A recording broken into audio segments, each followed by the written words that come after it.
মায়ার নবীর কণ্ঠ শোনার পর ঘরের মধ্য থেকে সাহাবীর কণ্ঠে শুধু কান্নার আওয়াজ বের হয়ে আসতেছে। ভেতরে বসে সাহাবীর কান্নার আওয়াজ, চোখের পানি ছেড়ে কান্না করে আর বলে, নবী আজ আমি বড় অসহায়, আপনার সামনে আসবো এমন একটা ভালো কাপড় আমার গায়ে পরার মতো নাই। আমি আমার শরীরটারে একটা ভালো কাপড় দিয়া ঢাইকা আসবো এমন কোনো কাপড় নাই। মায়ার নবী একটা চাদর দিয়া কয়, নাও এই কাপড়টা আবৃত করে আসো। সাহাবী হাউমাউ করে চিৎকারের আওয়াজ, রহমতের নবী আমার বাড়ির দরজায় হাজির। আমি এত বড় অসহায়, আমার নবীর একটু বসাইতে পারলে কলিজা ঠান্ডা হয়ে যাইত। ওরে বসাবো কেমনে, আমার তো বসার কোনো ভালো ঘরে জায়গা নাই। কান্না কইরা নবীর সামনে আসিয়া বলে, নবী কোন বেয়াদবি করেছি আপনি আমার দরজায় হাজির হয়েছেন? কোন অপরাধের কারণে আপনি কষ্ট পেয়েছেন? আল্লাহর নবী বলেন, ও সাহাবী, তুমি নাকি আজান শুনিয়া যাইতে পারো না, ইকামতের সময় যাও, আবার সালামটা ফিরাইলে দৌড়াইয়া ঘরে আসো, কারণটা কি? সাহাবায়ে কেরামের নজরে লাগছে। আমার কাছে বলার পরে একবার দুইবার তিনবার শোনার পরে আমি আসছি। আমি ভাবছি তুমি কোনো না কোনো মুসিবতে গ্রেফতার হয়ে গেছো। সাহাবী কান্না করে বলে, নবীজি আমার ঘরের ভেতরে কেউ নাই, আমি আর আমার স্ত্রী ছাড়া কেউ নাই, আমরা দুইজন মানুষ এই ঘরের ভেতরে থাকি। দুইজন মিলিয়া আমরা মিলাইয়া একটা কাপড় পরিধান করি, ওই কাপড়টা পাল্টাইয়া পাল্টাইয়া পরি। ঘরের মধ্যে একটা ছোট্ট গর্ত বানায়া রাখছি। ওই আজান যখন হয় আমার স্ত্রীটাকে গর্তের মধ্যে রাখিয়া কাপড় পরে আমি নামাজের মুসাল্লায় হাজির হয়ে যাই। আমি নামাজের পরে আবার আপনার বয়ান যদি শুনতে থাকি, নামাজের রক্ত চলিয়া যাবে, আমার স্ত্রী নামাজ পড়তে পারবে না। আমি সালামটা ফিরানো মাত্র দৌড়াইয়া ঘরে আসি। আমি আমার স্ত্রীকে কাপড় দিয়া গর্তের মধ্যে ঢুকিয়া যাই। আমি গর্তে পড়ে থাকি আর বলি, বিবি তাড়াতাড়ি নামাজটা পড়ো। মায়ার নবী আর দেরি না করিয়া চোখের পানি ছেড়ে কাঁদেন রহমতের নবী। মায়ার নবী হাত উঁচু করে বলে, ও দয়ার মালিক, তুমি কুদরতের নজরটা দিয়া তাকাইয়া দেখো, ওরে তোমার বান্দা কত অসহায়, পরনের মতো ভালো কাপড় নাই, এত বড় গরিব তুমি বানাইছো। এত গরিব হওয়ার পরেও মাওলা তোমাকে ভুলে না। হাজারো কষ্টের ভিতরে বান্দা নামাজের মুসাল্লায় গিয়া হাজির হয়ে যায়। ও আল্লাহ, আমি তোমার কাছে দোয়া করি, ওই বান্দাকে দেওয়ার মতো আমার হাতে কিছুই নাই। তবে আমি রহমতের নবী অন্তর ভরে দোয়া করলাম, ও আল্লাহ, এই বান্দা বান্দি তোমাকে ভুলে না। তোমার কাছে দোয়া করে তুমিও এই বান্দা বান্দির ভুলিও না। যেই দিন অন্ধকার কবরের বিছানায় শুইয়া পড়বে, ডানে মাটি বামে মাটি উপরে নিচে মাটি, অন্ধকারের বিছানায় শুইয়া পড়বে, ওই সময় যদি বান্দা কোনোভাবে আটকাইয়া যায়, ও মাওলা তুমি কুদরতের দরজা খুলে তুলে দিও, তোমার বান্দা যেন কোনোভাবেই কষ্ট না পায়। ও আল্লাহ, তুমি এই বান্দাকে কবরের মধ্যে আরামের ব্যবস্থা করিয়া দিও। হাসরের ময়দান আবার যেদিন কায়েম হয়ে যাবে, ওই দিন বড় ভয়ঙ্কর অবস্থা হবে। নবীরা পর্যন্ত নাফসি নাফসি বলে কাঁদবে। সূর্যের গরমে হাসরের ময়দানটা থরথর করে কেঁপে উঠবে। জাহান্নামের আওয়াজে হাসরের মাঠ কাঁপা শুরু হয়ে যাবে। ও আল্লাহ, তোমার সূর্যের আলোর পরে মানুষের মাথার মগজগুলো গরম হয়ে যাবে। নবীরা পর্যন্ত নাফসি নাফসি বলে কান্না করবেন, উম্মতের কথা ভুলিয়া যাবেন। ঈসা নবী বলবেন, আল্লাহ তুমি আমাকে বাঁচাও, উম্মতের কথা ভুলিয়া। মুসা নবী বলবে, আল্লাহ আমাকে বাঁচাও। ঈসা নবী বলবেন, আল্লাহ শুধু আমাকে বাঁচাও। ইব্রাহিম নবী কাঁদবেন আর বলবেন, আমাকে বাঁচাও। ওই দিন আপনার আমার মায়ের নবী, রহমতের নবী একবারও বলবেন না আমাকে বাঁচাও। আল্লাহর নবী সিজদায় পড়ে বলবে, আমার উম্মতের বাঁচাও, আমার উম্মতগুলো বাঁচাও। একটা উম্মত যেন জাহান্নামের মধ্যে না যায়। আল্লাহ পাক নবীকে বলবেন, নবী আর কাঁদবেন না, মাথা উঁচা করেন, আপনার উম্মতগুলো ধরে ধরে জান্নাতের দিকে নিয়ে যান। নবী বলেন, আমি তখন আমার উম্মতগুলো ধরে ধরে জান্নাতের দিকে নেব। আম্মা জান আয়েশা রাদিয়াল্লাহু তাআলা আনহা বলেন, নবী কোটি কোটি মানুষের ভেতরে আপনার উম্মত কিভাবে চিনবেন? আল্লাহর নবী বলেন, ও আয়েশা, বড় গাভীর পালে যদি কোনো গাভীর কপালে সাদা রেখা থাকে, চিনা কঠিন না সহজ? আম্মা জান বলেন, বড় সহজ। নবী বলেন, ও আয়েশা, কোটি কোটি মানুষের ভেতরে আমার যারা খাঁটি উম্মত, দুনিয়াতে ওযু বানাইয়া 5 বেলার নামাজ আদায় করেছে, এদের ওই ওযুর অঙ্গগুলো নূরের আলোতে ঝলমল করতে থাকবে। আমি নবী ওগুলো দেখে দেখে বাছাই করে করে আমার উম্মত জান্নাতে নিয়ে যাব। ও এলাকার মা বোনেরা, ও যুবকেরা, ও বৃদ্ধ বাবাজি, কয়দিনের বাহাদুরি করবা? এখনো কি আল্লাহর ভয় অন্তরে আসবে না? এই চোখের সামনে কত লাশ অন্ধকার কবরে রাখলাম, কোন দিন মরণের ডাক আসবে বলা যায় না। ও পর্দার আড়ালের মা, তোমার মতো কত মা কবরে চলিয়া গেল। সন্তানগুলো মা মা বলে ডাকলো আর জবাব দিতে পারলো না। ও যুবক, তোমার মতো কত যুবক কবরে চলিয়া গেল। ও বৃদ্ধ বাবাজি, তোমার আমার মতো কত বান্দা কবরে চলে গেল। এখনো কি তওবা করতে পারবা না রে যুবক? ও বৃদ্ধ বাবাজি, মা বোনেরা, আল্লাহর কাছে চোখের পানি ছেড়ে কাঁদেন। দুনিয়ার ঘরে আগুন লাগলে পানি ছাড়া যেমন ঠান্ডা করা যায় না, জাহান্নামের আগুন যদি গুনার কারণে জ্বলিয়া থাকে, চোখের পানি ছাড়া জাহান্নামের আগুন ঠান্ডা হবে না। ওরে গুনার কারণে হাত দুইটা না পাক, গুনার কারণে চোখ না পাক, গুনার কারণে জিহ্বা না পাক, গুনার কারণে আমার অন্তর না পাক, গুনার কারণে দিলটা পাথর, চোখে পানি নাই। ও আল্লাহর বান্দারা, ডানে বামে তাকায় দেখো কার চোখের পানিগুলো পড়তেছে। ওরে কান্নাওয়ালারে যদি পাও, হাতটা বাড়াইয়া দোয়া চাও। ও কান্নাওয়ালা ভাই, আপনার কপাল কত ভালো, আমাদের কপাল বড় খারাপ। গুনার কারণে চোখে পানি আসে না। আপনাদের যাদের চোখে পানি,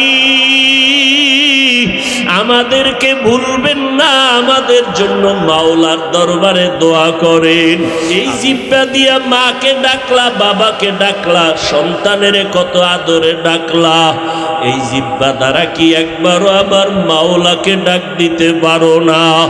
ওই জবান দিয়া যদি আমার আল্লাহকে মোহাব্বতে ডাক দাও, আমার মাওলার কুদরতি অন্তর ঠান্ডা হয়ে যাবে। আমার আল্লাহ পাক তখন ডাকের সাড়া না দিয়া পারবেন না।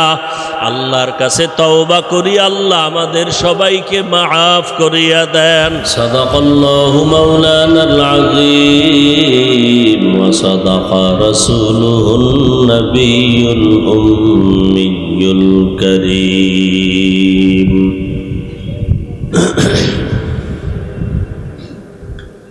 ونحن على ذلك من الشاهدين والشاكرين والذاكرين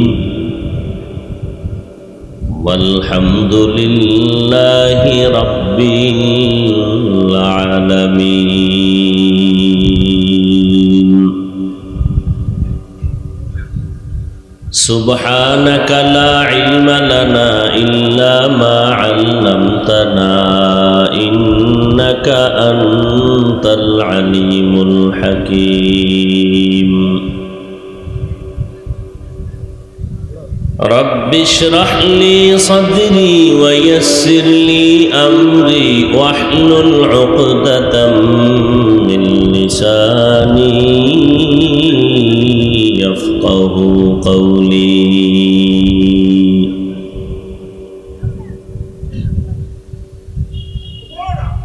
بذكر شهر چبینی در خروش است ولی دانا دری معنا کے گوش است. نہ بلبل بر غلش تسبیح خانیست کہ ہر کارے بتسبیحش زبانیست. ذکر حق آمد غذائی روح را مرحم آمد عید لے مجروح را. لا الہ الا اللہ لا الہ الا اللہ لا الہ الا اللہ. আল্লাহ পাক রব্বুল আলামিনের দরবারে লাখো কোটি শুকর সুজুদ যে মহান রব্বুল আলামিন এই ফিতনার যুগে হাজারো লাখো মানুষের মধ্য থেকে বাছাই করে আমাদেরকে এই বেহেশতের বাগানে আসা বসার তৌফিক দান করেছেন। নেয়ামতের শুকর আদায়ার্থে সকলেই মহব্বতে পড়ি আলহামদুলিল্লাহ। দরুদ ও সালাম সৈয়দুল মুরসালিন রহমাতুল লিল আলামিন শফিউল মুজনিবিন খাতামুন নবিয়্যিন সৈয়দুস সাকালাইন ইমামুল মুরসালিন শফিউ আযম রাসূল আকরাম রহমতে আলম নবিয়ুল আরব আল আজম হাবিবে কিবরিয়া আশরাফুল আম্বিয়া সৈয়দুল আম্বিয়া হযরত মুহাম্মদুর রাসূলুল্লাহ সাল্লাল্লাহু আলাইহি ওয়া আলিহি ওয়াসাল্লামের উপর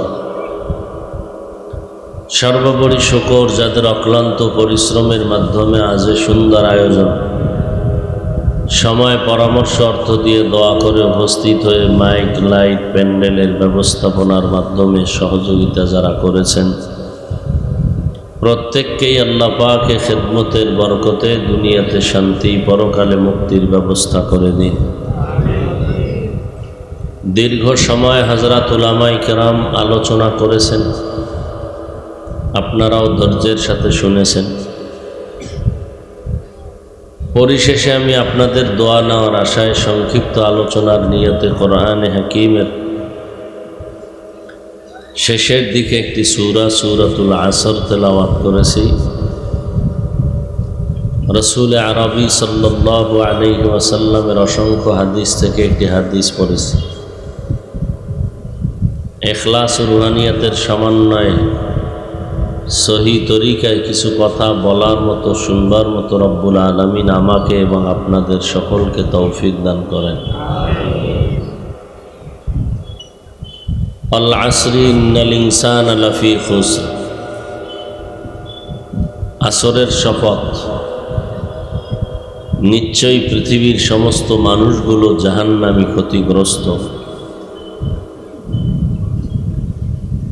ইল্লাল্লাযীনা আমানু ওয়া আমিলুস সালিহাত, কিন্তু যারা ঈমান আনবেন, নেক আমল করবেন, ওয়া তাওয়াসাউ বিল হক ওয়া তাওয়াসাউ বিস সবর, এবং ঈমান আমলের দাওয়াত অন্যকে দিবেন, বিরুদ্ধাচরণকারীদের প্রতিবাদ করবেন। এই গুণে গুণান্বিত ব্যতীত বাকিরা সব জাহান্নামী। নবীজি বলেন, কুল্লু উম্মতি ইয়াদখুলুনাল জান্নাতা ইল্লা মান আবা, সমস্ত উম্মতগুলো জাহান্নামে ও জান্নাতে যাবে, কিন্তু যারা নবীজি বলেন আমাকে মানে না তারা ব্যতীত। কিলা মান আবা, সাহাবায়ে কেরাম বললেন, হে আল্লাহর রাসূল, আপনাকে কারা অস্বীকার করে, মানে না? ক্বালা, নবীজি বললেন, মান আতাআনি দাখালাল জান্নাহ ওয়া মান আসানি ফাকাদ আবা, যারা আমার অনুসরণ করে তারা আমাকে মানে, জান্নাতে যাবে। যারা আমার অনুসরণ করে না তারা আমাকে মানে না, জান্নাতে যাবে না। নবীজির অনুসরণ কারা করে কারা করে না? একটা হলো মোহাব্বত, ভালোবাসা, আর একটা হলো ইতাআত, অনুসরণ। অনুসরণ মানেই যারা রসুলের আদর্শ নিজে বাস্তবায়ন করে। রসুলের আদর্শের নাম সুন্নত। উম্মত এই সুন্নতের উপরে আমল করবে তো রসুলকে মানল। যারা রসুলের সুন্নতের আমল করে না তারা রসুলের অনুসরণ করে না। ভালোবাসা আছে অন্তরে কিন্তু অনুসরণ নাই। এই কারণে রসুলের প্রিয় ব্যক্তি, আপন চাচা আবু তালেব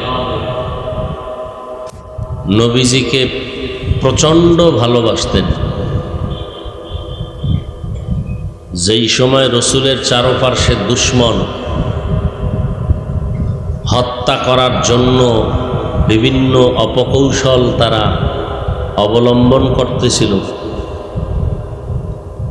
সেই সময় রসুলের একমাত্র চাচা আবু তালেব মহব্বত করে নবীকে সান্ত্বনার বাণী দিতেন যে, হে ভাতিজা, তোমার কোনো ভয় নেই। এই কোকামাও, রিভাব দাও, রিভাব পারলে। তোমার কোনো ভয় নাই, চিন্তা নাই। আমি আবু তালিব বেঁচে আছি, একটা ফুলের টোকাও তোমার শরীরে লাগতে দিব না।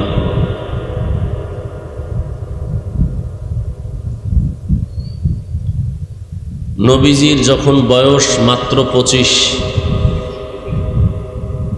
ঠিক সেই সময় আম্মাজান খাদিজা রাদিয়াল্লাহু তাআলা আনহার বয়স 40।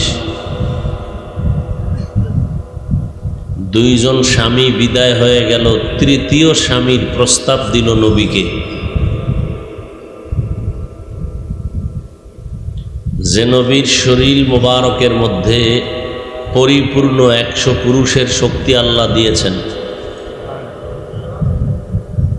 সেই নবীর বয়স মাত্র 25। নবীজি নিঃস্ব, অসহায়, বাবা নাই, মা নাই, দাদা নাই, বাসস্থান ভালো মানের নাই। আবু তালিব বলল, ভাতিজা, তুমি প্রস্তাব কবুল করো। টাকার প্রয়োজন, মহরের প্রয়োজন, যা কিছুর প্রয়োজন সব আমি ব্যবস্থা করব। কে বললেন? চাচা আবু তালিব। কেন বলছে? নবীর প্রতি অগাধ মহব্বত আর ভালোবাসা। একমাত্র ভালোবাসা, মহব্বত।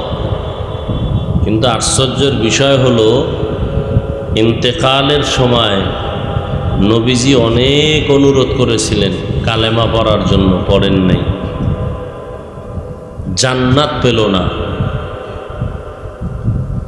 তাহলে এই মহব্বতের দ্বারা পায় নাই। কেন? রসুলকে কলিজা দিয়ে মহব্বত করছেন ঠিকই, কিন্তু রসুলের আদর্শের অনুসরণ করেন নাই। আজও যারা রসুলকে জীবন দিয়া ভালোবাসে কিন্তু রসুলের সুন্নত মানতে রাজি না, এরকম মুসলমান আছে না নাই? আবু তালেবের থেকে তাদের অন্তরে ভালোবাসা বেশি নেই। পরিণাম ফল কি হবে চিন্তা করা উচিত। আল্লাহ সবাইকে হেদায়াত দান করেন। সকলেই কোরআন শরীফ পড়তে না জানলেও আল আসরে সূরাটা পড়তে পারেন। আমার জানা মতে শুনতে শুনতে অনেকেরই মুখস্থ হয়ে গেছে। এমনকি আম্মা জানেরাও এই সূরাটা পারেন। আল আসরি ইন্নাল ইনসানা লাফি খুসর ইল্লাল্লাযীনা আমানু ওয়া আমিলুস সালিহাত ইল্লাল্লাযীনা আমানু ওয়া আমিলুস সালিহাত ওয়া তাওয়াসাউ বিল হাক্কি ওয়া তাওয়াসাউ বিস সাবর। আল্লাহ পাক শুরুতে শপথ করলেন, আসরের শপথ। এরকম শপথ কোরআনের বিভিন্ন জায়গায় আল্লাহ করেছেন। ওয়াত্তিনি ওয়াজ-যাইতুন ওয়া তুরি সিনিন ওয়া হাযাল বালাদিল আমিন ওয়াস-সামাই যাতিল বুরুজ ওয়াল ইয়াউমিল মাউউদ ওয়া শাহিদিন ওয়া মাশহুদ। লা উকসিমু বিয়াউমিল কিয়ামাহ ওয়া লা উকসিমু বিন-নাফসিল লাওয়ামাহ ইযা ওয়াকাআতিল ওয়াকিআহ লাইসা লিওয়াকাতিহা কাযিবাহ খাফিদাতুর রাফিআহ والشمس وضحاها والقمر إذا تلاها والنهار إذا جلاها والليل إذا يغشاها والضحى والليل إذا سجى ما ودعك ربك وما قلى। রাতের শপথ, রাতের অন্ধকারের শপথ, দিনের শপথ, দিনের আলোর শপথ, চন্দ্রের শপথ, সূর্যের শপথ, আসমানের কসম, জমিনের কসম, তিনের কসম, জৈতুনের কসম, তুরে সিনার কসম, নিরাপদ শহর মক্কা নগরীর কসম, ওয়াল আসর, আসরের কসম। আল্লাহ বারবার কসম করেছেন। আমরাও মাঝে মাঝে কসম করি। কেন? সন্দেহ দূর করার জন্য। কথাটা এমন কয় বিশ্বাস করি না, বলে কসম, ভাই এবার বিশ্বাস করি। তাহলে আমরা কসম করি কেন? সন্দেহ দূর করার জন্য। কিন্তু আল্লাহর কালামে সন্দেহ আছে? তা আল্লাহ কসম করলেন কেন? এর অনেকগুলো জবাব। সব জবাবের নির্যাস হলো আল্লাহ শপথ করেছেন মানুষকে, সব কথাই সত্য আল্লাহ, কিন্তু কসমের কথাটা আরেকটু গুরুত্বপূর্ণ। মানুষের মনকে আকৃষ্ট করার ক্ষেত্রে আল্লাহ শপথ করেছেন, এবং যেই জিনিসের উপরে শপথ করেছেন ওই জিনিসটা বড় দামি, এদিকে ইঙ্গিত করার জন্য। যেমন তিন বড় দামি, জৈতুন বড় দামি জিনিস, তুরে সিনা যেখানে মুসা নবীকে আল্লাহ কিতাব দিছেন বড় দামি, নিরাপদ শহর মক্কা নগরী বড় দামি, যেখানে মার্ডার করে হাজারো মানুষকে যদি কেউ হত্যা করে ইচ্ছা করে, অপরাধী না সে, বাইতুল্লাহর সীমানায় ঢুকলে তাকে কিচ্ছু বলা যাবে না, হারাম। চোখ গরমও করা যাবে না।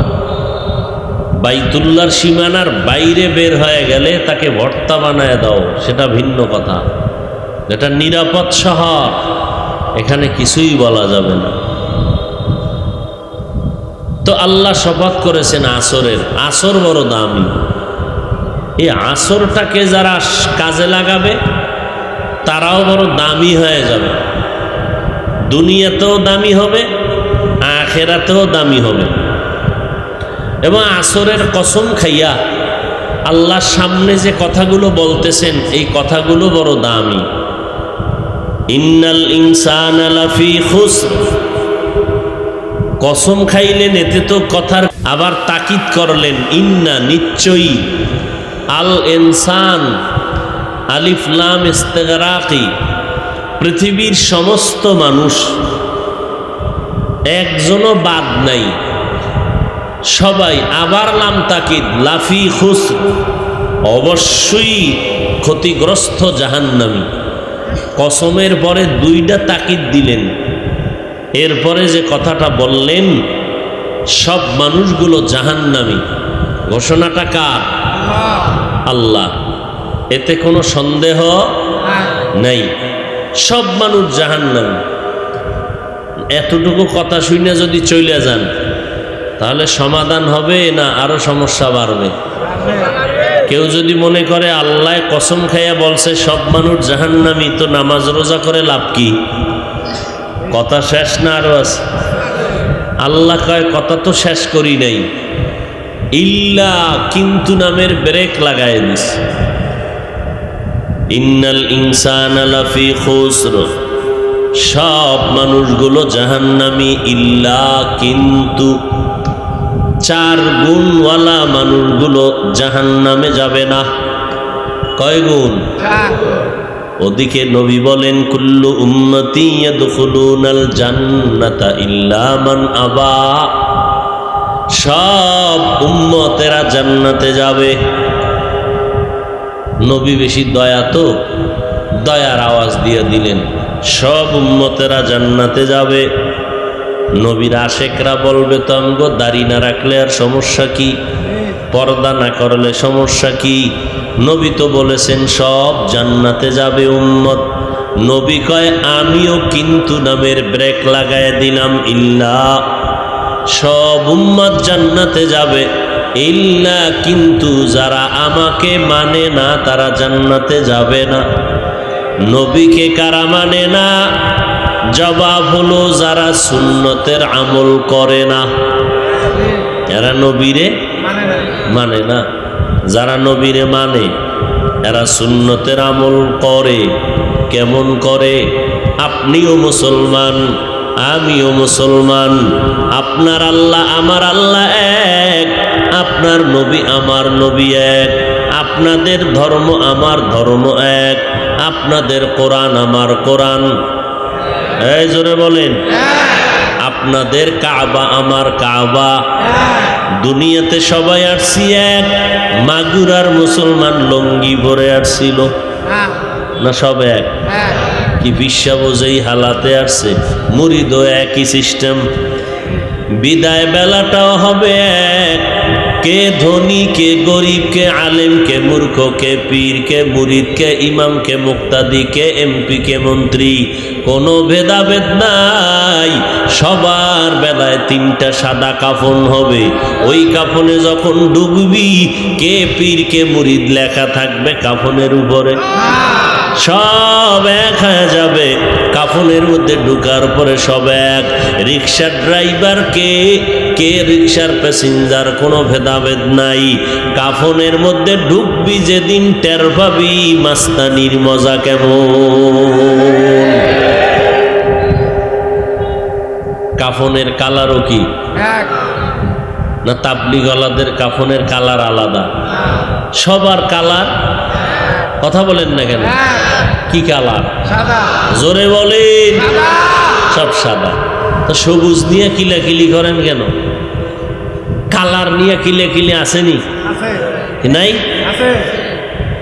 কে কালো করলো, কে সবুজ পরলে নিয়েও ভিতরে ভিতরে হিংসা, সালাম দেয় না, দিলেও নেয় না।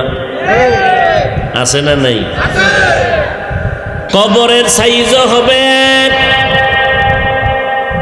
কবরের মধ্যে পাড়াইয়া মাটি দিয়া সব বিদায় হয়ে যাবে। 2 জন ফেরেশতা কবরে আসবে, 3টা প্রশ্ন সবার বেলায় করা হবে। তুমি আলেম না মূর্খ? তুমি কোটি টাকার মালিক না ফকির? তুমি লেখাপড়া করছো না করো নাই? তুমি হিন্দু না বৌদ্ধ জানার দরকার নাই। দুইজন ফেরেশতা প্রশ্ন সবার বেলায় করবে, তিনটা প্রশ্ন তাও হবে এক। রবের পরিচয় দাও, ধর্মের পরিচয় দাও, রাহমাতুল লিল আলামিনের পরিচয় দাও।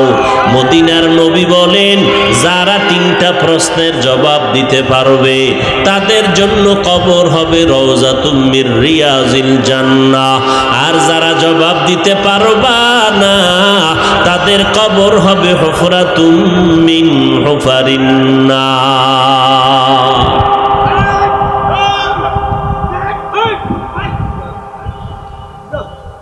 আপনার আমার ধর্ম এক, আল্লাহ এক, নবী এক, কোরআন এক, কাবা এক, সব আমাদের এক। হিন্দুদের ধর্ম আলাদা, তাদের আদর্শ আলাদা। খ্রিস্টানদের ধর্ম আলাদা, আদর্শ আলাদা। ইহুদিদের ধর্ম আলাদা, আদর্শ আলাদা। আমরা সবাই মুসলমান, আমাদের ধর্ম এক, আমাদের আদর্শ কি আলাদা হবে না এক হবে? টুপিও সবার এক হবে, পোশাক এক হবে। কেউ লম্বা জামা পরবে, কেউ প্যান্ট শার্ট পরবে, এটা ভালো দেখায় না। তুকু যাও সুন্নতে আহমদ কুজা বা মুহাম্মদ कैबुअत निस्बत तोरा मन अहब्बा सुन्नती कौले रसूल मजदाए का नामाई हम कुन कबूल।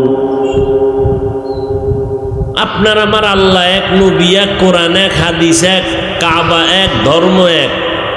অথচ আমি টুপি খুলতে লজ্জা পাই, আর আপনি মুসলমান টুপি মাথায় দিতে লজ্জা পান।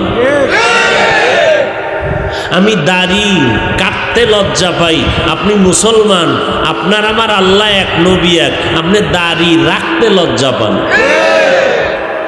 আমি পর্দা না করতে লজ্জা পাই, আপনি পর্দা করতে লজ্জা পান।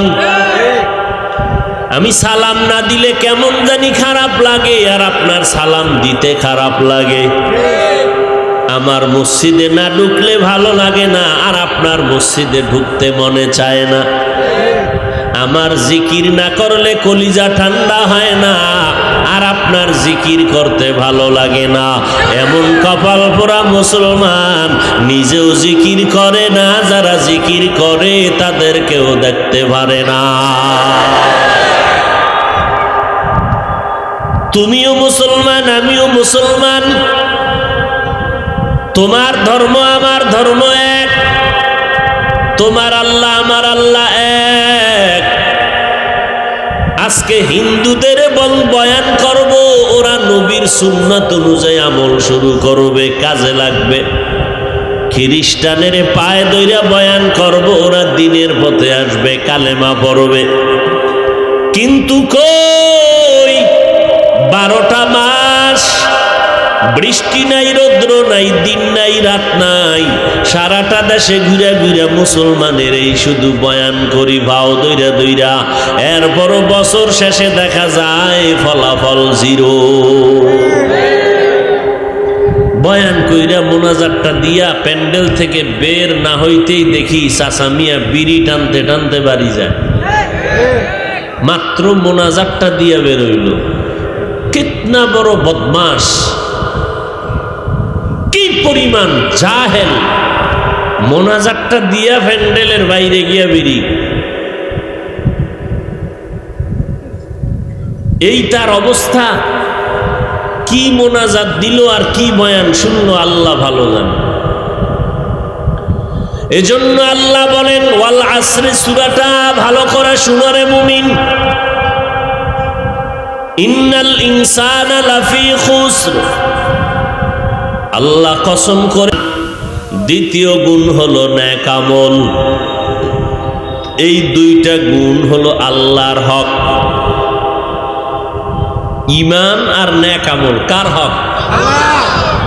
যারা ঈমান আনছেন, নেক আমল করতেছেন, আপনারা মাত্র আল্লাহর হক আদায় করার পথে আছেন।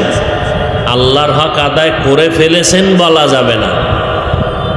তারপরেও যদি লাইনে থাকেন, ত্রুটি থাকলেও আল্লাহর হক আল্লাহ মাফ করে দিবেন। কিন্তু বাকি আরো দুইটা গুণ আছে, ওইটা বান্দার হক।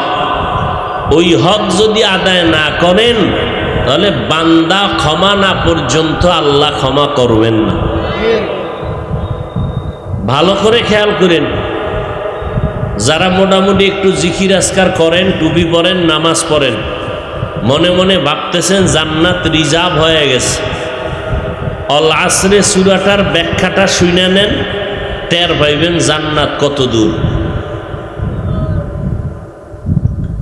সব মানুষ জাহান্নামে যাবে, 4 গুণওয়ালারা জান্নাতে যাবে। এর মধ্যে প্রথম 2টা গুণের হক আল্লাহর। 1 ঈমান আনো, 2 নেক আমল করো। এই 2টা গুণ অর্জন করছেন, ঈমানও আনছেন। আমানতু বিল্লাহি ওয়া মালাইকাতিহি ওয়া কুতুবিহি ওয়া রুসুলিহি ওয়াল ইয়াউমিল আখির ওয়াল কদরি খাইরিহি ওয়া শাররিহি মিনাল্লাহি তাআলা ওয়াল বা'সি বা'দাল মাউত। আল্লাহ মানেন, নবী মানেন, জান্নাত মানেন, জাহান্নাম মানেন, কোরআন মানেন, সব মানেন। সেই অনুযায়ী নামাজ পড়েন, পর্দা করেন, হালাল খান, জিকির আজকার করেন, মসজিদে নামাজ পড়েন। মাত্র 2টা গুণ আদায় হইল আল্লাহর হক। আল্লাহর কোরআন ওয়াল আসরে সূরায় বলে মাত্র 2টা গুণ আদায় করলে জান্নাত হবে না, আরো 2টা গুণ আছে বান্দার হক। বলে কি? ঈমান আমলের দাওয়াত অন্যকে দাও। 4 নাম্বার গুণ হলো যারা ঈমান আমলের বিরোধিতা করে তাদের বাধা দাও। ঈমান আনছেন, নেক আমল করেন, এখন এই দাওয়াতটা অন্যরে দিছেন কিনা, অন্য বলতে আবার কে, এটাও বুঝতে হবে। দাওয়াতটা দেবেন কোন সিস্টেমে, তাও বুঝতে হবে। কে একজন পীর সাহেবের কানের উপর একটা থাপ্পড় দিয়ে যদি কোন কেউ পীর সাহেব জিকির টিকির করেননি ঠিক মতো, এইভাবে খবর নেওয়া জায়েজ আছে নি? প্রত্যেকটা জিনিসের আদব আছে না নাই? আছে। আবার যারা ঈমান আমলের বিরোধিতা করে তাদের প্রতিবাদ করবেন, বাধা দিবেন। বাধাটা কেমনে দিবেন? বাজারের মধ্যে গিয়া কলারটা ধইরা ফেলাইবেন। কিও তুমি নামাজ পড়ো না কেন, দাড়ি রাখো না কেন? এইভাবে না নিয়ম আছে? নিয়ম আছে। নবীজি মাত্র 23 বছরে গোটা পৃথিবীটাকে আলোকিত করে ফেলছেন আপনার আমার মতো বদমেজাজের কারণে? নবীজির উত্তম ব্যবহার ছিল বড় পুঁজি। নবীজির ব্যবহারেই বিধর্মীরা নবীর কথা শুনে আকৃষ্ট হয়ে যেত, যে এই লোকটারে এত গালি দিই কোনো জবাব দেয় না, এই লোকটার এত বিরোধিতা করে কিছুই বলে না। আসলে লোকটার কলব ভালো, দিল ভালো। আর ভালো হবে না কেন? আল্লাহ তাআলা আমার নবীর সিনাটারে 4 বার কুদরতের অপারেশন করেছেন, ওপেন হার্ট সার্জারি করেছেন। নবীর মধ্যে যেন দুনিয়াবি কোনো খারাপ আচরণ না থাকে, আল্লাহ তাআলা নবীর সিনাটারে 4 বার অপারেশন করেছেন, যেটাকে ওপেন হার্ট সার্জারি বলে। জিব্রাইল আমিন আসলেন, নবী বলেন জিব্রাইল আইসা আমাকে চিৎভাবে শোয়াইলেন, বাইতুল্লাহর কিনারায় আমার বুকটাকে চিরলেন, ভেতর থেকে কলবটাকে বের করলেন, স্বর্ণের পেয়ালায় রাখলেন, ঝমঝমের পানি দিয়া ধুইলেন, এরপরে ভিতরে রাখলেন, আবার চাপ দিলেন। আমার সিনাটা আগের মতো হয়ে গেল, সেলাই লাগলো না, রক্ত গেল না, ব্যথা পেলাম না। এইভাবে 4 বার আমার কুদরতের অপারেশন করেছেন। আল্লাহ তাআলা কুদরতের পাওয়ার দিয়েছেন, আর দুনিয়ার কোনো চাহিদা থাকলে তা অন্তর থেকে দূর করেছেন। এ কারণে মাত্র 23 বছরের মধ্যে পুরা দুনিয়াটা আলোতে আলোকিত হয়ে গেল। কারণ কি? নবীর ব্যবহার শুনলে দুশ্মনেরাও কালেমা পড়তে বাধ্য হয়। ইমামুল আউয়ালিন আল আখিরিন বহরে সদকা রাহমাতাল লিল আলামিন সৈয়দুল কাউনাইন খাতমুল মুরসালিন আখির আমদ বুদ ফখরুল আউয়ালিন শুদ ওজুদাস রাহমাতাল লিল আলামিন মসজিদে উশুদ হামারোয়ে জমিন। আমার নবীর আখলাক, আমার নবীর ব্যবহার দেখা দলে দলে বিধর্মীরা কালেমা পড়ে মুসলমান হয়ে গেল নবীর ব্যবহারে। আর আমগো ব্যবহারে আপন জনেরাও দুশ্মন হয়ে যায়। দুশ্মনে কালেমা পড়বে দূরের কথা। এরে আল্লাহর বান্দা, ভালো করে বুঝার চেষ্টা করো রে বাবা।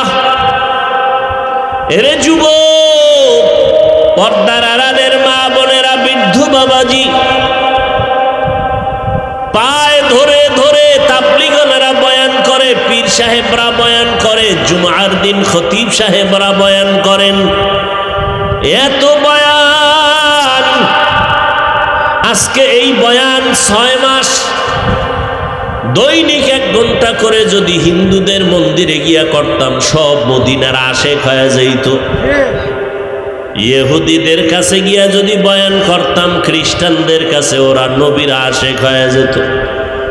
মুসলমানের এত বয়ান, এরপরও মুসলমান নবীর তরিকা মানতে চায় না।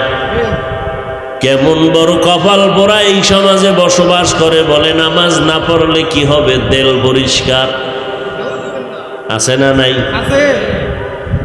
নামাজের খবর নাই। এরে আল্লাহর বান্দা, আমরা বয়ান করিয়া কাউকে তো এই কথা বলি না, কওমি মাদ্রাসায় না পড়লে তুমি জাহান্নামী, একবারও বলি নাই। তাবলীগ না করলে গুনাহ হবে, একবারও বলি নাই।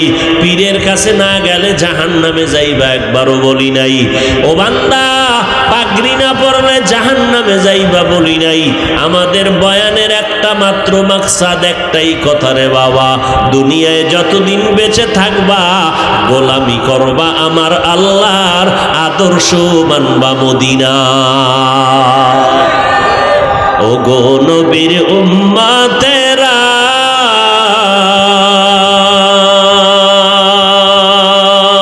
হয়ে আজি দিশাহারা,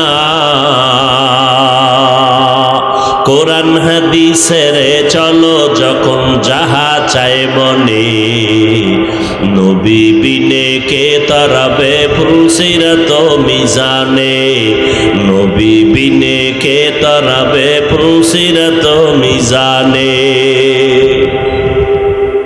নবীর সুপারিশ ছাড়া জান্নাত পাওয়া যাবে না। নবী সুপারিশ করবেন, নবীর সুন্নতের আমলওয়ালা যারা তাদেরকে। এরে নবীর উম্মত, এত বয়ানের পর একটু কি আপনার মনের মধ্যে দাগ কাটে না? কয়দিন আর দুনিয়ায় বাহাদুরি করো? এই চোখের সামনে কত যুবকের লাশ, মহামারী করোনায় কত প্রাণ চলে গেল, কত বড় বড় বাহাদুরেরা মাথা নত করে ফেলল, কত চাকরিজীবীর চাকরি নাই, কত ব্যবসায়ীর ব্যবসা বন্ধ হয়ে গেল।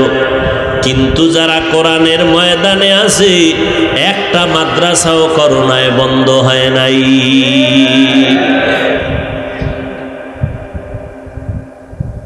এরে আল্লাহর বান্দা, স্কুলে পড়ো, কলেজে পড়ো, চাকরি করো, ব্যবসা করো, ইসলাম বাধা দেয় নাই। ইসলাম বলে নাই বিয়া শাদী বন্ধ করে সারাটা রাত্র সেজদা পড়ো, আল্লাহরে ডাকো, দিনের বেলা রোজা রাখো, ইসলাম এটা বলে নাই। ব্যবসা করো, বাধা নাই। চাকরি করো, বাধা নাই। লেখাপড়া করো, বাধা নাই। ডাক্তারি পড়ো, বাধা নাই। ইঞ্জিনিয়ারিং পড়ো, বাধা নাই। ও বান্দা, প্রফেসর হও, তাতেও কোনো বাধা নাই, কোনো বাধা নাই। তবে গোলামি করবা আল্লাহর, আদর্শ মানবা মদিনার। স্কুল কলেজে পড়িয়া লেখাপড়া করনেওয়ালা ছাত্র ছাত্রী, আপনারাই জবাব দেন, 5 ওয়াক্ত নামাজি আছে না নাই? আপনার বিবেকটাকে জিজ্ঞাসা করেন, আপনি কেন পারেন না? ও যুবক, তোমার মতো যুবক সন্তান তাকাইয়া দেখো র্যাব আর্মি পুলিশ বিডিআরের চাকরি করে, এক ওয়াক্ত নামাজও বাদ দেয় না। বিবেকটারে প্রশ্ন কর, কিয়ামতের ময়দানে বিবেকের বিচার হবে, পালাইতে পারবি না। ওদিন ধরা খাইয়া গেলে উপায় নাই। নবীরা পর্যন্ত যাদের গুনাহ নাই তারাও কিন্তু নাফসি নাফসি বলে কান্না শুরু করবেন।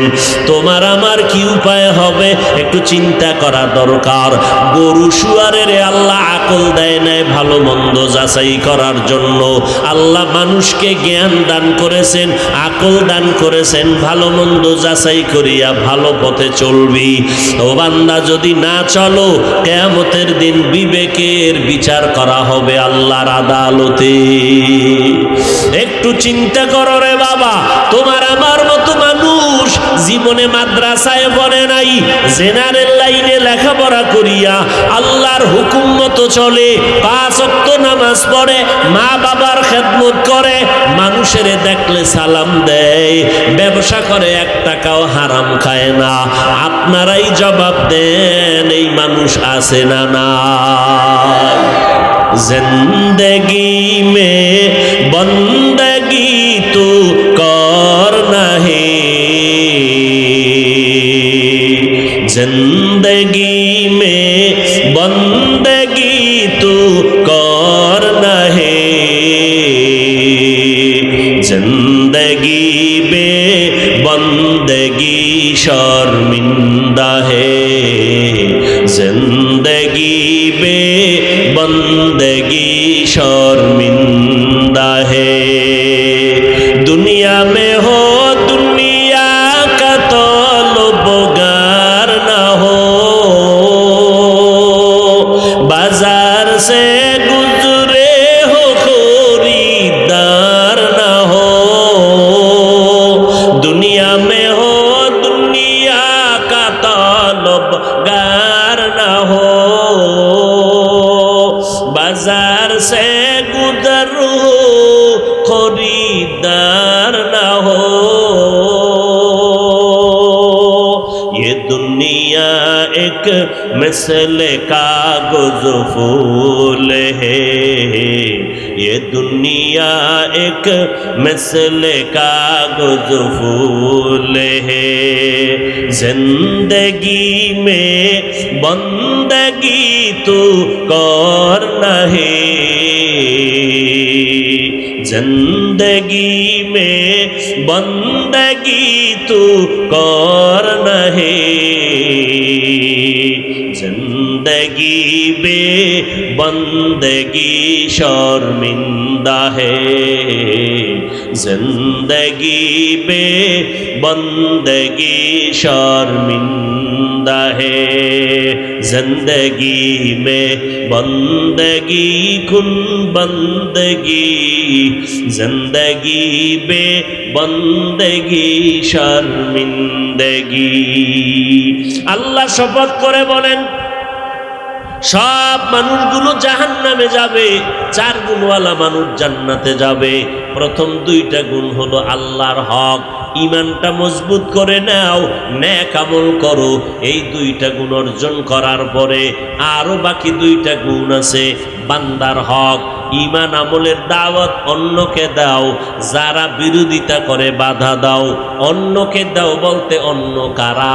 1 নাম্বার অন্য হলো আপনার আহাল। ইয়া আইয়ুহাল্লাযীনা আমানু কু আনফুসাকুম ওয়া আহলিকুম নারা ওয়াকুদুহান নাস ওয়াল হিজারা আলাইহা মালাইকাতুন গিলাযুন শিদাদুন লা ইয়াসুনাল্লাহ মা আমারাহুম ওয়া ইয়াফআলুনা মা ইউমারুন।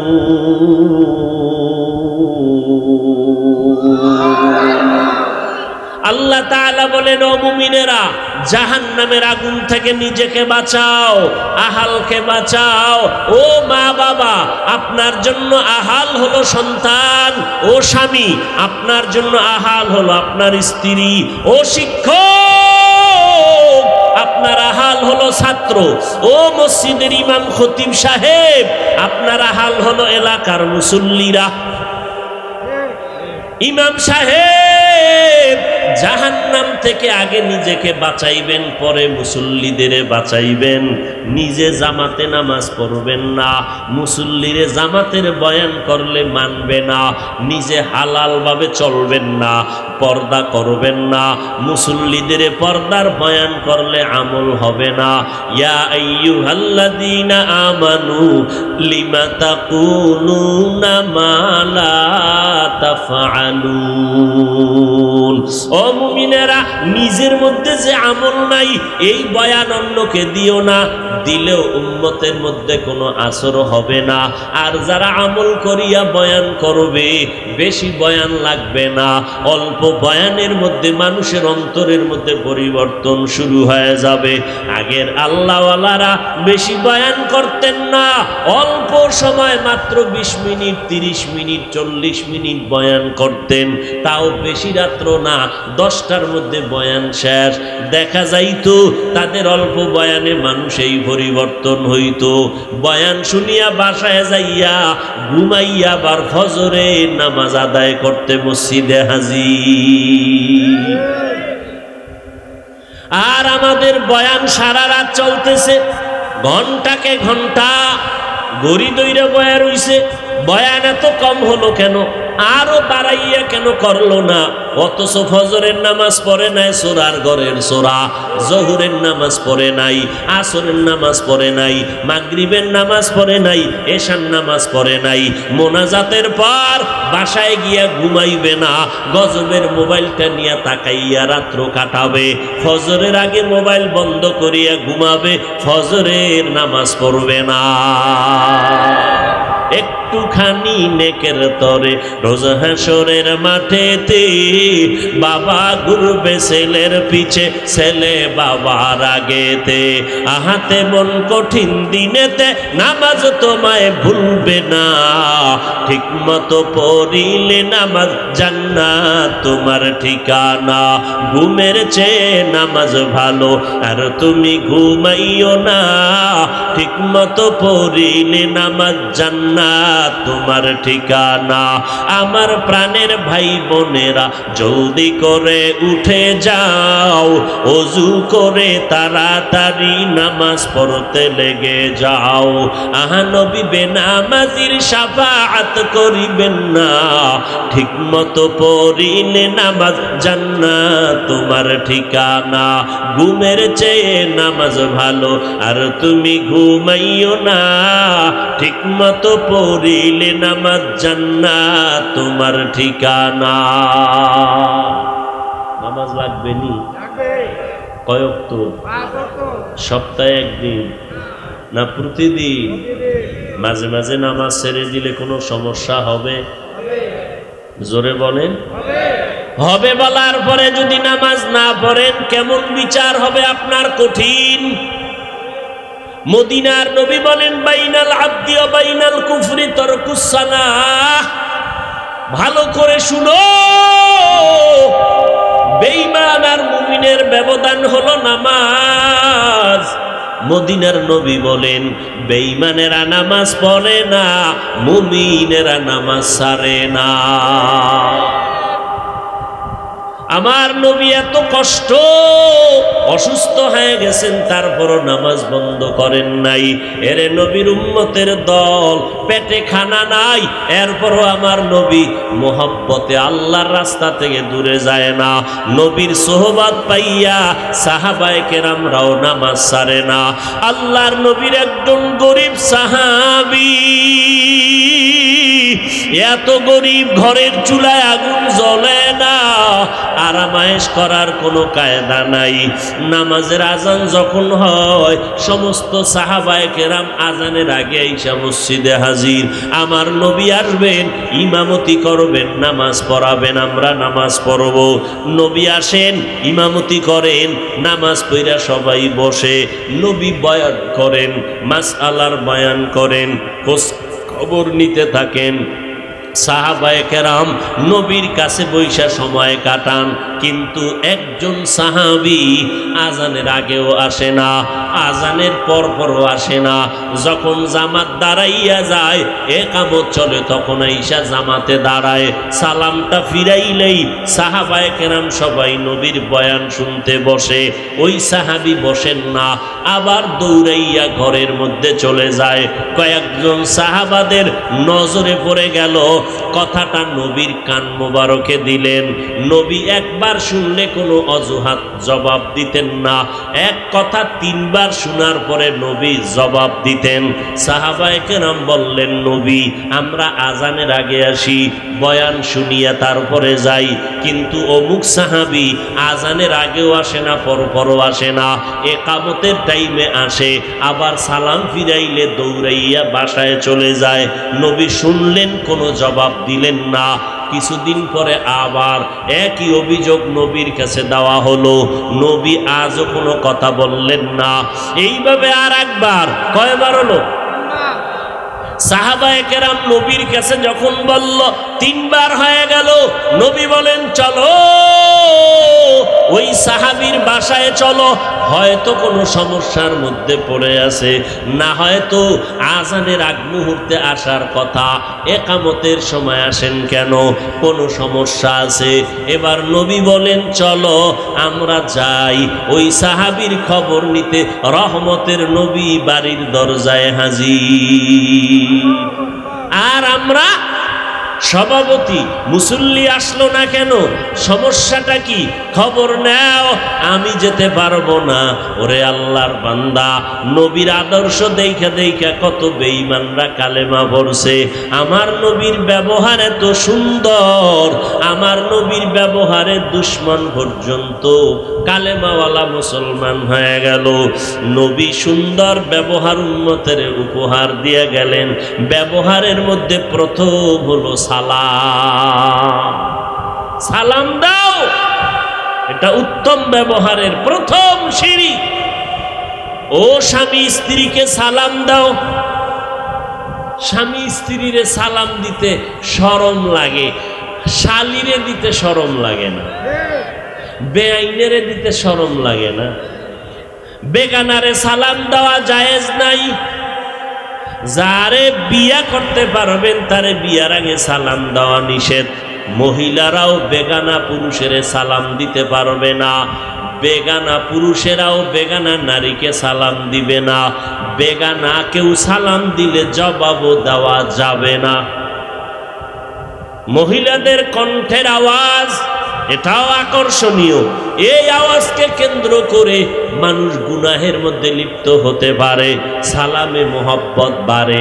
এই জন্য স্ত্রী স্বামীকে সালাম দাও, স্বামী স্ত্রীকে সালাম দাও, তাহলে মোহব্বত বাড়বে।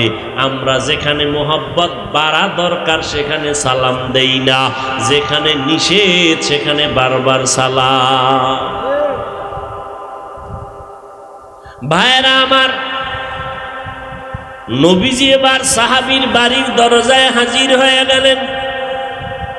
সালাম দিলেন, আসসালামু আলাইকুম ইয়া আহলাল বাইত।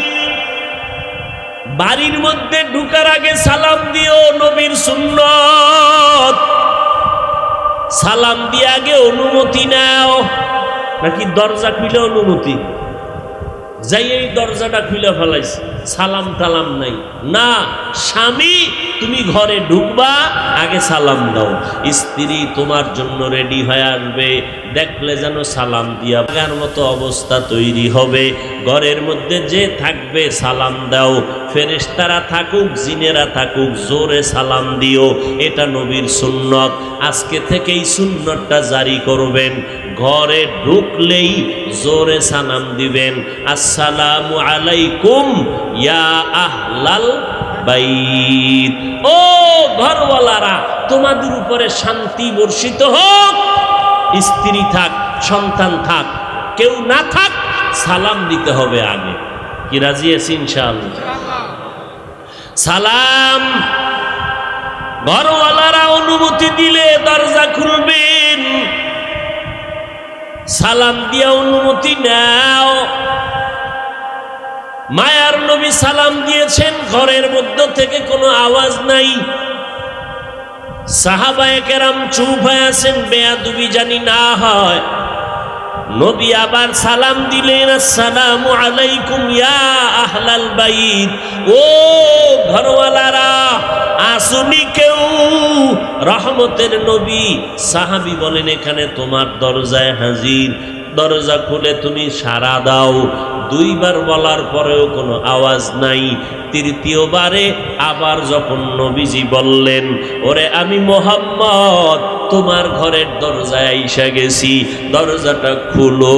মায়ার নবীর কণ্ঠ শোনার পর ঘরের মধ্য থেকে সাহাবীর কণ্ঠে শুধু কান্নার আওয়াজ বের হয়ে আসতেছে। ভেতরে বসে সাহাবীর কান্নার আওয়াজ, চোখের পানি ছেড়ে কান্না করে আর বলে, নবী আজ আমি বড় অসহায়, আপনার সামনে আসবো এমন একটা ভালো কাপড় আমার গায়ে পরার মতো নাই। আমি আমার শরীরটারে একটা ভালো কাপড় দিয়া ঢাইকা আসবো এমন কোনো কাপড় নাই। মায়ার নবী একটা চাদর দিয়া কয়, নাও এই কাপড়টা আবৃত করে আসো।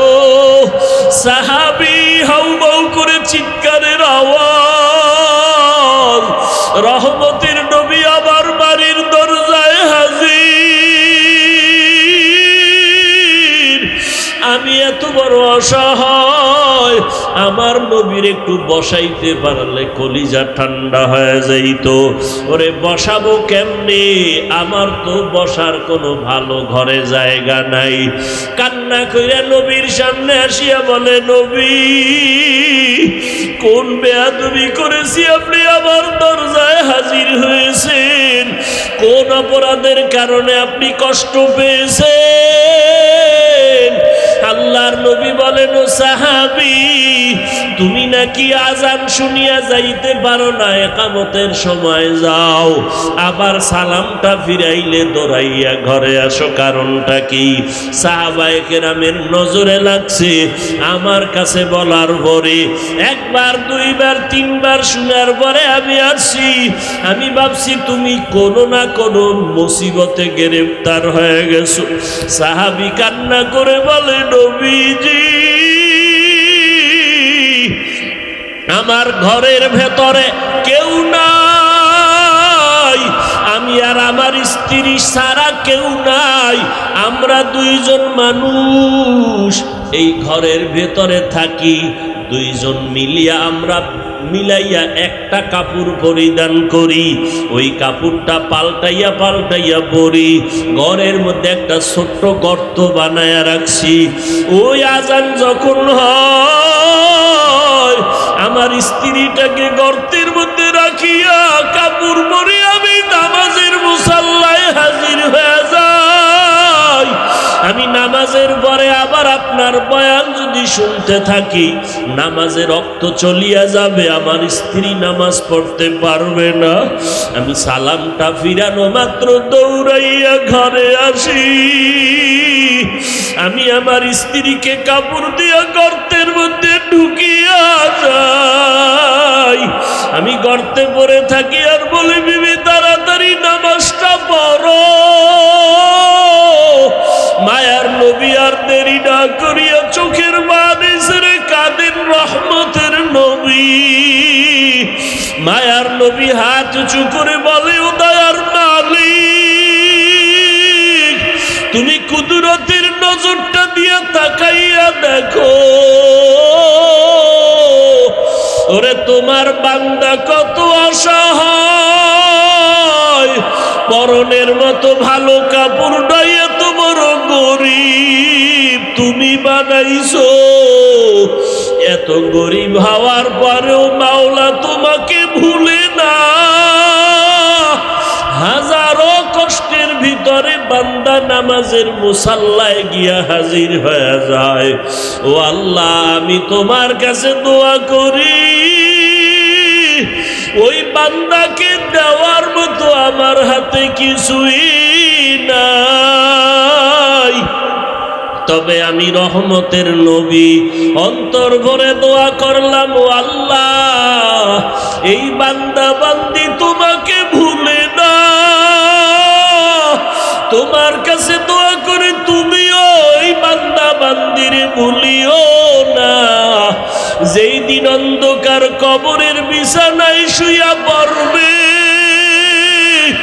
ডানে মাটি বামে মাটি উপরে নিচে মাটি, অন্ধকারের বিছানায় শুইয়া পড়বে, ওই সময় যদি বান্দা কোনোভাবে আটকাইয়া যায়, ও মাওলা তুমি কুদরতের দরজা খুলে দিও, তোমার বান্দা যেন কোনোভাবেই কষ্ট না পায়। ও আল্লাহ তুমি এই বান্দাকে কবরের মধ্যে আরামের ব্যবস্থা করিয়া দিও। হাসরের ময়দান আবার যেদিন কায়েম হয়ে যাবে, ওই দিন বড় ভয়ঙ্কর অবস্থা হবে। নবীরা পর্যন্ত নাফসি নাফসি বলে কাঁদবে। সূর্যের গরমে হাসরের ময়দানটা থরথর করে কেঁপে উঠবে। জাহান্নামের আওয়াজে হাসরের মাঠ কাঁপা শুরু হয়ে যাবে। ও আল্লাহ তোমার সূর্যের আলোর পরে মানুষের মাথার মগজগুলো গরম হয়ে যাবে।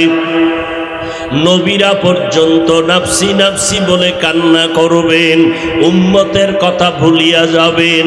ঈসা নবী বলবেন আল্লাহ তুমি আমাকে বাঁচাও, উম্মতের কথা ভুলিয়া। মুসা নবী বলবে আল্লাহ আমাকে বাঁচাও। ঈসা নবী বলবেন আল্লাহ শুধু আমাকে বাঁচাও। ইব্রাহিম নবী কাঁদবেন আর বলবেন আমাকে বাঁচাও। ওই দিন আপনার আমার মায়ের নবী, রহমতের নবী একবারও বলবেন না আমাকে বাঁচাও। আল্লাহর নবী সিজদায় পড়ে বলবে আমার উম্মতের বাঁচাও, আমার উম্মতগুলো বাঁচাও। একটা উম্মত যেন জাহান্নামের মধ্যে না যায়। আল্লাহ পাক নবীকে বলবেন নবী আর কাঁদবেন না, মাথা উঁচা করেন, আপনার উম্মতগুলো ধরে ধরে জান্নাতের দিকে নিয়ে যান। নবী বলেন আমি তখন আমার উম্মতগুলো ধরে ধরে জান্নাতের দিকে নেব। আম্মা জান আয়েশা রাদিয়াল্লাহু তাআলা আনহা বলেন নবী কোটি কোটি মানুষের ভেতরে আপনার উম্মত কিভাবে চিনবেন? আল্লাহর নবী বলেন ও আয়েশা, বড় গাভীর পালে যদি কোনো গাভীর কপালে সাদা রেখা থাকে চিনা কঠিন না সহজ? আম্মা জান বলেন বড় সহজ। নবী বলেন ও আয়েশা, কোটি কোটি মানুষের ভেতরে আমার যারা খাঁটি উম্মত, দুনিয়াতে ওযু বানাইয়া 5 বেলার নামাজ আদায় করেছে, এদের ওই ওযুর অঙ্গগুলো নূরের আলোতে ঝলমল করতে থাকবে। আমি নবী ওগুলো দেখে দেখে বাছাই করে করে আমার উম্মত জান্নাতে নিয়ে যাব। ও এলাকার মা বোনেরা, ও যুবকেরা, ও বৃদ্ধ বাবাজি, কয়দিনের বাহাদুরি করবা?